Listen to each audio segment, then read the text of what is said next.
Is the EU shifting its tone on Ukraine? The messaging has gone from winning the war to just simply preventing Russia's victory. What does that even mean? And then what does that mean for the future of tensions throughout Eastern Europe? Let's dig into it, guys.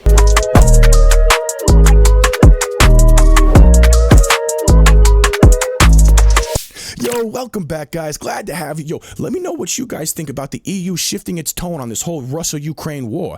Is it a sign that support for the war is dwindling worldwide, or is this just a new strategy? We talked the other day about the whole Northern Group Ukraine format situation of the Slavic countries, Eastern Europe countries supporting Ukraine, forming a new coalition outside of NATO. Today, the head of NATO comes out, or yesterday comes out frustrated with Ukraine, Zelensky. So let me know what you guys think about the whole situation. Are we just moving the power base? Is there really dwindling support for the war? I'm interested to hear from you guys. You guys know my opinion, but we're going to get into it, man. We got a video to break everything down for us. If you like the content, please like and subscribe and hit that little notification bell. I appreciate you guys. Let's see what we got going on over here.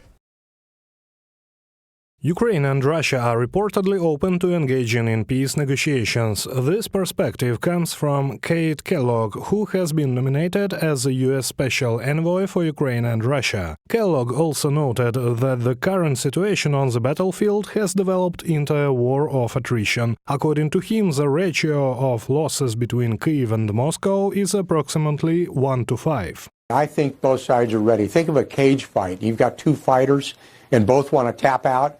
You need a referee to kind of separate them. And I think President Donald J. Trump can do that. I think he's got a vision to do that. I think he's right on his analysis of the region. I think he's right on his analysis of that region. I absolutely do. I think both sides are ready to tap out. I think that's clear because Russia has tried to initiate peace talks 4 times, been rejected by the West. I understand we want to negotiate from a position of strength, and all we have been on is on our heels and losing footing in terms of that position of strength consistently over and over again, which is why we pressured Ukraine to take Kursk so that we could use it as negotiating leverage, and now we're losing Kursk. I mean, we really screwed Ukraine over, man. We screwed Ukraine over so bad through this whole thing, man.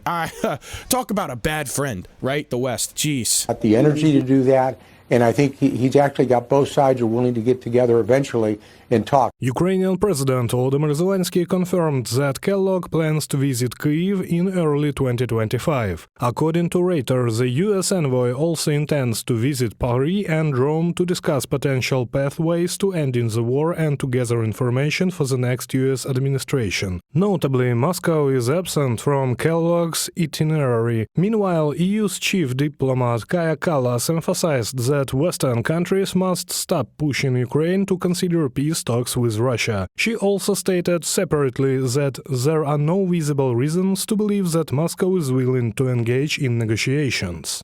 There is no point pushing Zelensky to talk when Putin doesn't want to talk. Supporting Ukraine now is much cheaper than We're just coming off the heels of rejecting peace talks offered by Russia again. What does that mean? Russia does not want to talk. It's really confusing. What are they referring to when they say that? Because we've rejected like 4 peace talks by now. So I'm just not understanding what she means when she says Russia doesn't want to talk. Enduring the war later. Russia hasn't changed its goals. I mean, we need to be very honest with ourselves in this regard. Kaja Kallas, vice-president of the European Commission, in a commentary for the Financial Times. I hear some rumors in the air about possible peace negotiations, and my opinion is that probably it's too early, because right now Russia is in the offensive mode. Russia is going forward. Russia feels to be stronger side in every possible. He's just saying what I was just saying. He's saying it's too early for negotiations because we're not coming from a place of peace. Yo, Kiev, Ukraine, we are risking gutting the entire country. What does that mean coming from a position of strength? They are going to push this until it's a nuclear exchange. Dude, from all of the rhetoric I'm hearing on our side here on the West, they are like, dude, we don't care how far this goes. I was listening to reports, okay, of military generals talking about how if we enter a nuclear exchange with Russia, we will win. but yet the American people aren't quite aware of what that means for them. And we need to be clear about communicating what that means for the American people and what that means for America afterwards. That was horrifying to hear. That was horrifying to hear, dude. They really think that taking it all the way is the answer to this. This is not what I like from my own people out here, man. Possible negotiations, and it would lead not to just and sustainable peace.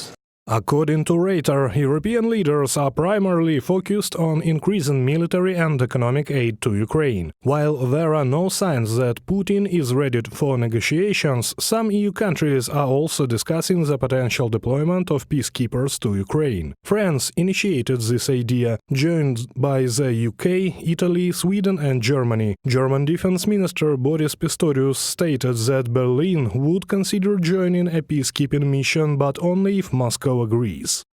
Нам потрібно розробити всі деталі щодо контингенту. We need to work out all the details regarding the contingent. We're simply saying that this could be part of the security guarantees. Certainly, the most important security guarantee for us is NATO, and undoubtedly, until Ukraine joins NATO, such an aspect can be considered. The only issue is that it shouldn't be a fabricated arrangement. We need effective mechanisms. If we talk about a contingent, we need specifics. How many? What they will do. I don't like this whole, dude, look, man, you guys might think it's Russian propaganda. We've surrounded Russia with NATO countries. You guys might think it's Russian propaganda we agreed not to in the early 90s.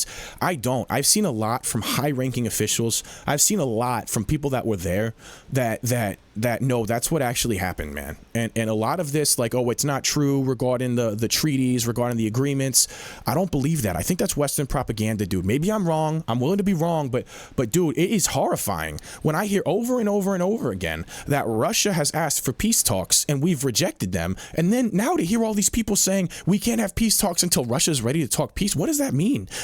I think they're using manipulative language to say we can't have peace talks until we are the stronger party and Russia's going to do exactly what we want it to do. That's what I think they're saying in all this. If there is aggression from Russia, there is a lot to discuss on this topic. What's important is that we are raising these issues. EU leaders reaffirmed their commitment to supporting Ukraine regardless of potential shifts in US policy. At a Brussels summit, European diplomats discussed ways to assist Kyiv moving forward. One diplomat characterized the summit's final statement as a clear signal to the US. Reported by Serhiy Kulas, Mykolas Koblikov, UATV News.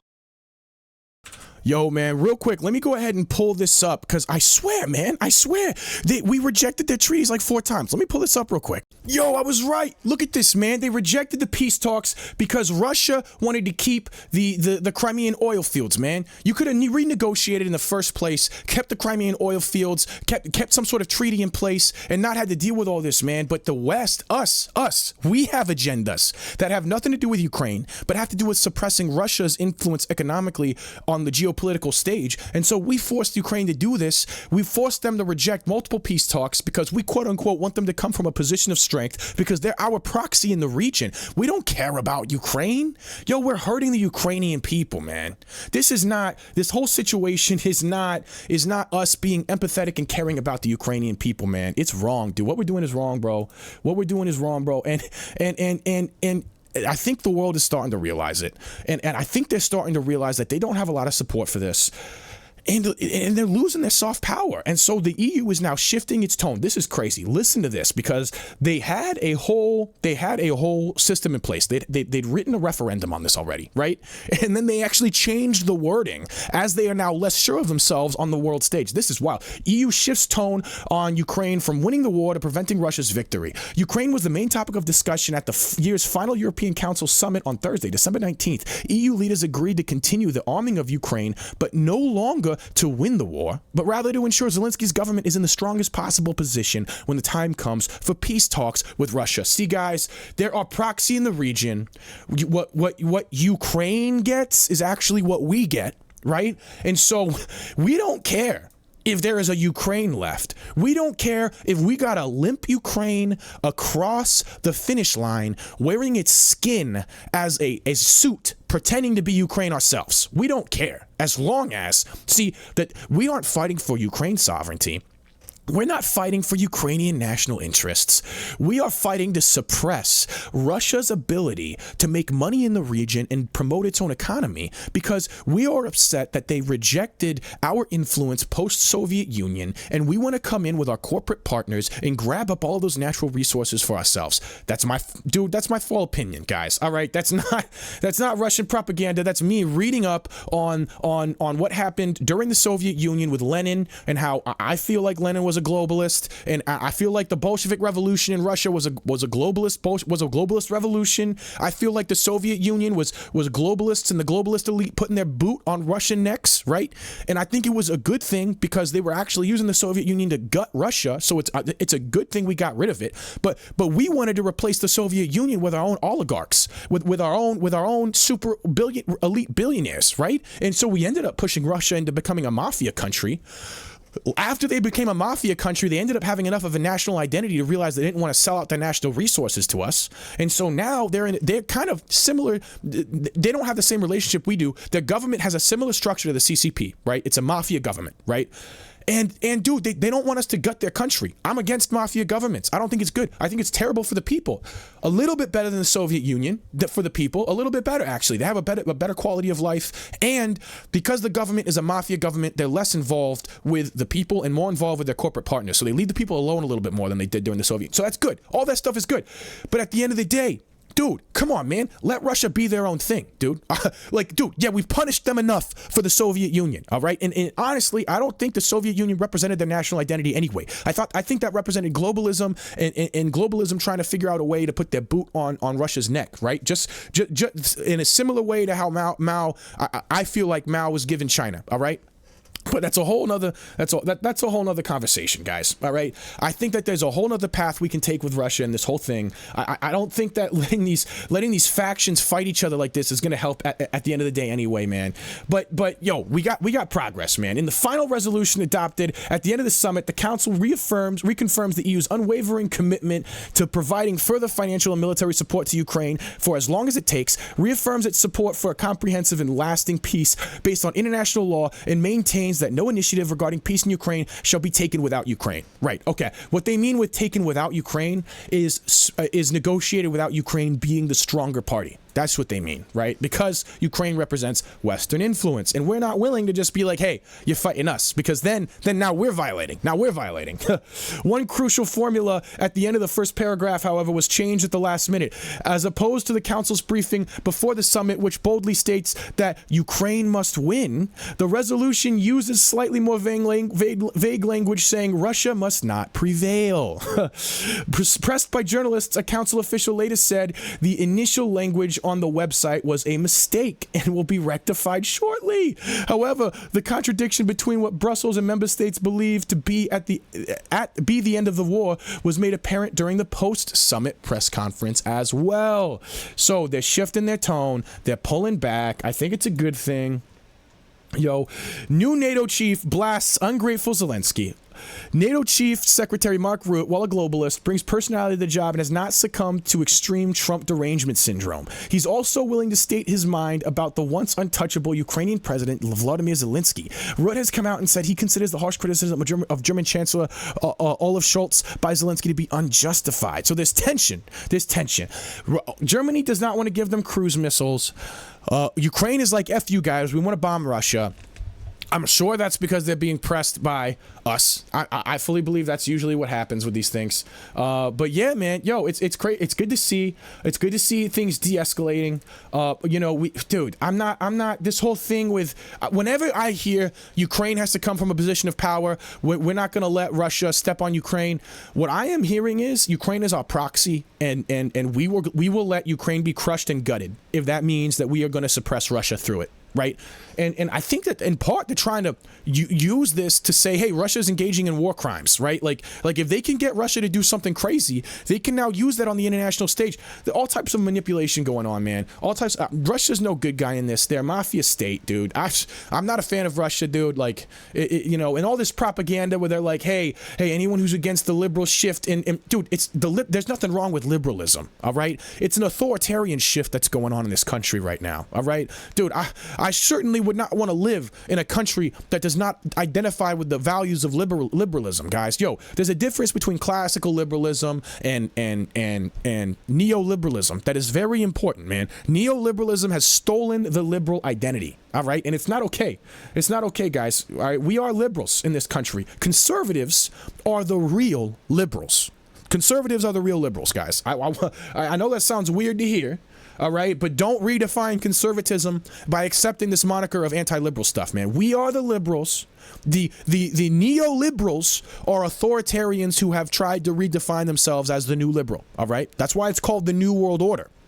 The New World Order, you guys hear it called interchangeably, the New World Order and the Liberal World Order, right? That's because they're referring to it as it's the neoliberal world order. It's the new liberal world order. Neoliberal, new liberal, new world order. We used to have a liberal world order, right? But after the First World War, now we live under a neoliberal, new world order, right? That's why you hear so many politicians say it, but at the same time, it's a conspiracy theory when you talk about it regarding Illuminati and all that stuff, because in reality what they're saying is, oh wow, what is going on with this page? In reality what they're saying is this is the new liberalism. This is the new world order based on neoliberalism. Guys, look up my difference between neoliberalism and classical liberalism. I think it says a lot about what's going on right now. I'm gonna keep it short. Hopefully I didn't rant too much. I appreciate you guys. You know, I got a lot of controversial opinions about Ukraine. I seem to piss people on both sides off when I talk about Ukraine. Dude, I don't believe in good guys on the world stage. I really don't. I really don't. I don't think there's a single actor on the national level, any country out there, I don't think any country out there you could consider a good guy. When you consider them, when you personify them, right, and you take their history and you imagine a country as a person. Now take that history of that country as the history of a person throughout their life, right? You cannot say there is a single country in this world that is a good guy. Not a single one. Every single country is selfish. Every single country is narcissistic. Every single country sees themselves as being above other countries in the world. From what I've been able to see, man, on the world stage, not a single one is exempt from that. So guys, I don't believe in good guys, right? I just think it's a waste of time to even think in those terms. And so, yeah, that's the perspective that I'm coming from, man. They're all bad guys. I don't have sympathy for none of them. You know, they're all getting their karma, right? Including us. It's all us getting their karma. So I'm not going to feel bad for nobody on the world stage. And I'm going to take it from that perspective. And I think that's the best way to take it, man. So that way you can just approach arguments on their merits rather than being, oh, this is the bad guy. This is a good guy. I'm going to fall into the false dichotomy fallacy and I'm going to start picking sides. Nah, man. Nah. Don't play that game, man. Don't let people play with your emotions like that, y'all. Anyway, thank you guys so much for joining me. I will see you on the next segment.